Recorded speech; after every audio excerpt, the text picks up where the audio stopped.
সবসময় ডিমের কারি ডিমের ঝোল খেলে হবে, একটু ডিমের অন্য ধরনেরও তো রেসিপিগুলো টেস্ট করতে হবে, তাই না?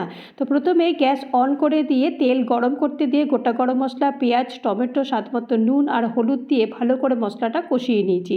কষিয়ে নেওয়ার পরে তারপরে এখানে আদা বাটা, রসুন বাটা দিয়ে মশলাটা আরেকবার কষানোর পর তারপরে এখানে কিছু গুঁড়ো মশলা দিয়েছি, যেমন জিরের গুঁড়ো, লাল লঙ্কার গুঁড়ো, কাশ্মীরি লাল লঙ্কার গুঁড়ো দিয়ে সামান্য একটু জল দিয়ে ভালো করে মশলাটা ফুটিয়ে দিয়েছি।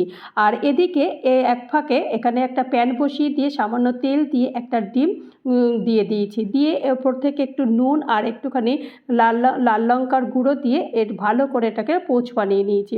যেমন পোচ বানাই আমরা সেরকম একটা পোচ বানিয়ে নিয়েছি।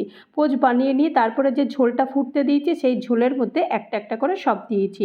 দিয়ে দেওয়ার পরে তারপরে একটুখানি ওপর থেকে গরম মশলার গুঁড়ো ছড়িয়ে দিয়েছি আর একটু কাসুরি মেথি ছড়িয়ে দিয়েছি। দিয়ে দেওয়ার পর তারপর ঢাকনাটা বন্ধ করে দিয়েছি।